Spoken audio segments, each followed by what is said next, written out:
How long does it take to count to a trillion seconds? 31,709.8 years. It would take almost 12 days for a million seconds to elapse and 31.7 years for a billion seconds. Therefore, a trillion seconds would amount to no less than 31,709.8 years. A trillion seconds ago, there was no written history. Now I'm going to sign this, and it's a great honor. $6.2 trillion. $6.2 trillion.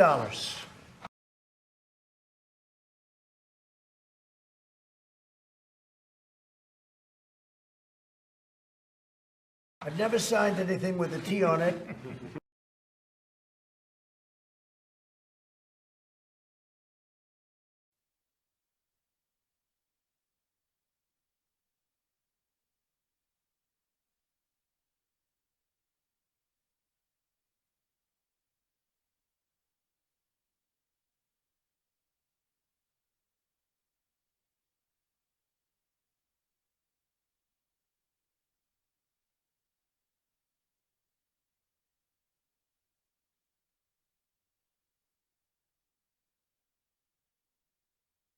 $6.2 trillion. $6.2 trillion.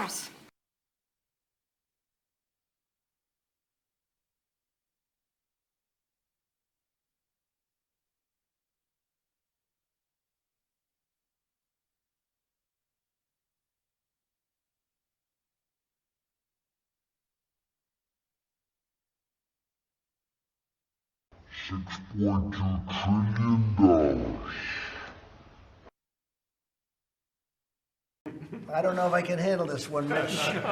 We can't chicken out at this point, can we? I don't think so, huh? All right, thank you all.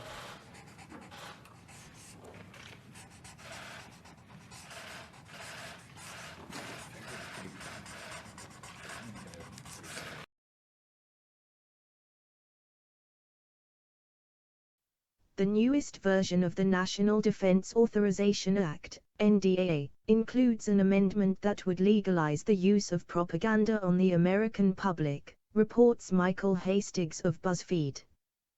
The amendment, proposed by Mac Thornberry, R. Texas, and Adam Smith, D. Wash, and passed in the House last Friday afternoon, would effectively nullify the Smith-Mudd Act of 1948, which explicitly forbids information and psychological operations aimed at influencing U.S. public opinion. Thornberry said that the current law ties the hands of America's diplomatic officials, military, and others by inhibiting our ability to effectively communicate in a credible way, according to BuzzFeed. The vote came 2 days after a federal judge ruled that an indefinite detention provision in the annual defense bill was unconstitutional. Light. Colonel Daniel Davis, who released a highly critical report regarding the distortion of truth by senior military officials in Iraq and Afghanistan, dedicated a section of his report to information operations, IO, and states that after Desert Storm the military wanted to transform IO into a core military competency on a par with air, ground, maritime and special operations. Davis defines IO as the integrated employment of electronic warfare, EW, computer network operations, CNO, psychological operations, PSYOP, military deception, MILDEC, and operations security, OPSEC, in concert with specified supporting and related capabilities, to influence, disrupt, corrupt or usurp adversarial human and automated decision-making while protecting our own. IO are primarily used to target foreign audiences, but Davis cites numerous senior leaders who want to, in the words of Colonel Richard B.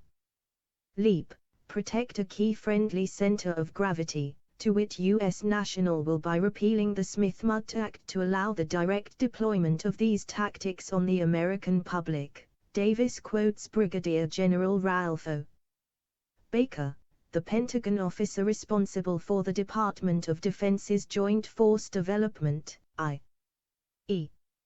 Army, Navy, Air Force, and Marines, who defines IO as activities undertaken to shape the essential narrative of a conflict or situation and thus affect the attitudes and behaviors of the targeted audience, and equates descriptions of combat operations with standard marketing strategies. For years, commercial advertisers have based their advertisement strategies on the premise that there is a positive correlation between the number of times a consumer is exposed to product advertisement and that consumer's inclination to sample the new product. The very same principle applies to how we influence our target audiences when we conduct coin.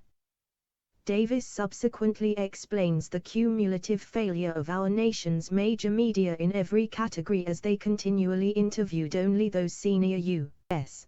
officials who had top-level access, even as the officials given that clearance were required to stick to talking points given to them by Secretary of Defense Donald Rumsfeld.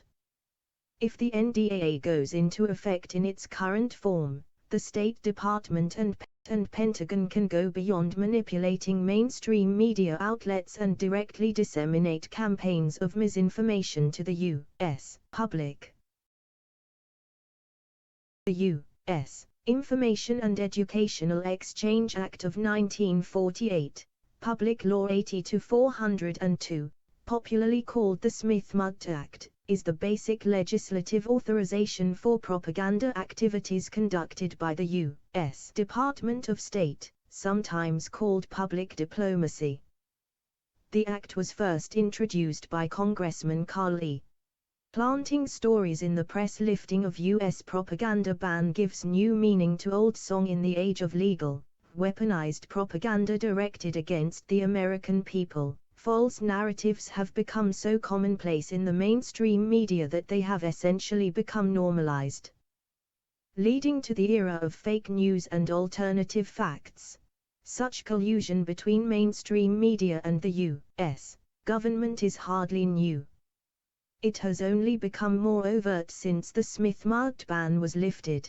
For instance, the CIA, through Operation Mockingbird, started recruiting mainstream journalists and media outlets as far back as the 1960s in order to covertly influence the American public by disguising propaganda as news. The CIA even worked with top journalism schools to change their curricula in order to produce a new generation of journalists that would better suit the U.S.